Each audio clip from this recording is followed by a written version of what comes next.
महाराज, और वो छठ भी कोई साधारण नहीं। जिस छठ माता का स्मरण स्वयं भगवान कृष्ण के पुत्र सांब ने किया, जिस छठी माता को स्वयं कार्तिकेय जी को दिया गया, पूरा विश्व, हमारे बिहार साइड के जितने भगत लोग होते हैं आज से व्रत का क्रम प्रारंभ कर देते हैं। महाराज, please like, share and subscribe the channel and press the bell icon for new notification of videos. 36 घंटे का ये व्रत रहता है छठ का। स्नान, खाना, दूसरे दिन फिर वही क्रम में पूजन की तैयारी, भूखे रहना, सूर्य को अर्घ देना, उगते को डूबते को, और मां छठी का स्मरण करना।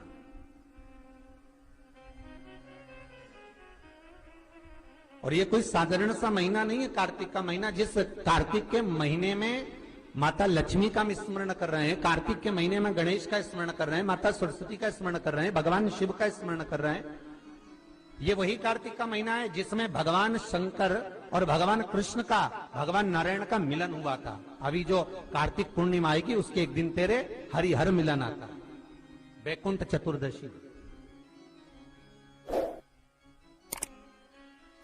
जिस दिन भगवान कृष्ण को, नारायण को, ठाकुर को बेलपत्र चढ़ती है और भगवान भोले बाबा को, भगवान शिव को तुलसी का दल चढ़ता है।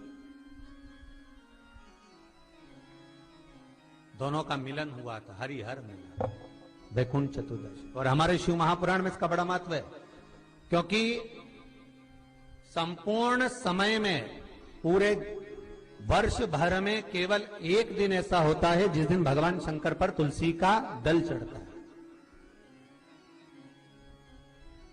और संपूर्ण समय में एक दिन ऐसा होता है जब ठाकुर जी पर बेलपत्र समर्पित होती है।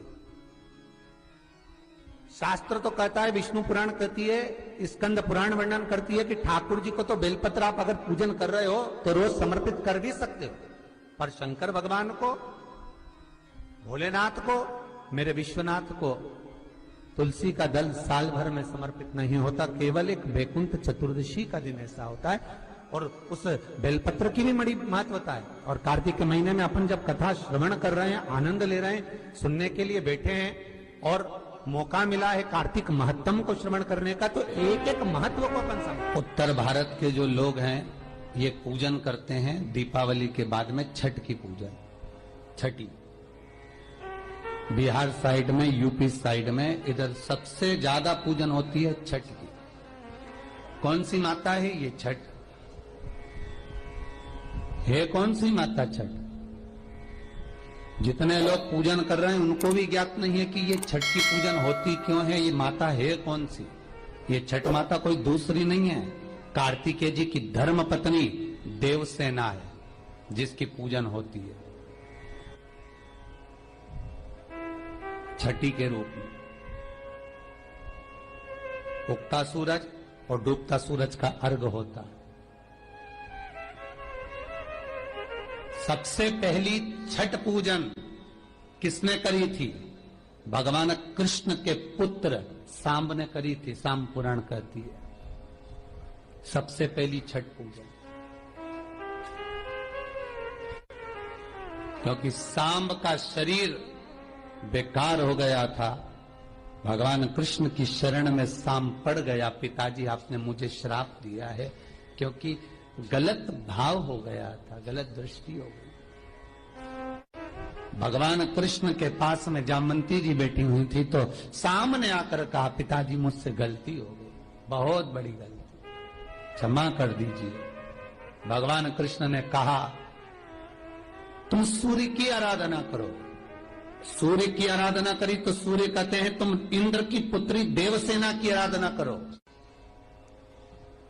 और कार्तिकेय जी महाराज की धर्म पत्नी देवसेना की जब आराधना सांब ने करना प्रारंभ करी, सूर्य को उगते को और डूबते को जब नमन करना प्रारंभ करा, अर्घ देना प्रारंभ करा, जल में खड़े होकर शाम तप साधना में डूबा रहता, सूर्य का स्मरण करता, देवसेना का स्मरण करता, तो देवसेना वहां प्रकट हुई। देवसेना ने कहा मैं भगवान की छठी कला हूं, मैं भगवान देवताओं की छठी कला हूं, इसलिए जगत में मैं छठी के नाम से पूजी जाऊंगी। और सुन ए शाम, तूने मेरी आराधना करी है, मृत्यु लोक में जो मेरी आराधना करेगा वो जगत का सारा सुख भोगेगा, और तू भी चिंता मत करना, तू भी सर्व सुख भोगेगा। अब देखिएगा महाराज, शिव महापुराण की कथा कितना सुंदर वर्णन कर रही है कि एक लोटा पानी का फल क्या है। माताओं जरा आप ध्यान दीजिएगा। कई लोग कहते हैं गुरुजी आप पुरुषों को तो कहते ही नहीं हो कि एक लोटा पानी चढ़ाओ, कि पुरुष लोग मंदिर जाएं, कि पुरुष लोग भगवान शंकर का आराधना करें, पूजन करें। मेरा आप सबसे निवेदन है, इस व्यासपीठ से हमने कभी ये नहीं कहा कि माताओं आप जल चढ़ाओ, कि पुरुष आप जल चढ़ाओ। हम तो निवेदन सबके लिए करते हैं कि आप सब मिलकर, गला पकड़ रहा है बाबू, आप सब मिलकर आप शिव की आराधना करिए, आप सब मिलकर भगवान शंकर का आराधना करें। एक लोटा पानी, चाहे पुरुष हो, चाहे स्त्री हो, चाहे बच्चे हो, चाहे युवान हो, चाहे बड़े हो, वो जल शिव को समर्पित करें, शंकर को जल समर्पित करो, शंकर को जल चढ़ाइए। उसका फल क्या है महाराज? शिव जी की कुछ चीजें बड़ी प्रिय है। एक भस्म का त्रिपुंड, एक गले में रुद्राक्ष की, जम के बोलिए, माला। और अगर रुद्राक्ष की माला नहीं भी हो तो एक रुद्राक्ष आपके गले में हो, मस्तक पर त्रिपुंड हो, गले में रुद्राक्ष हो, और मुख पर या तो पंचाक्षर मंत्र नमः शिवाय ओम, या ओम नमः शिवाय, या श्री शिवाय नमस्तुभ्यम। फिर से बोलिए, श्री शिवाय नमस्तुभ्यम, श्री शिवाय नमस्तुभ्यम। पंचाक्षर मंत्र या शिव महापुराण का मूल मंत्र आप उसका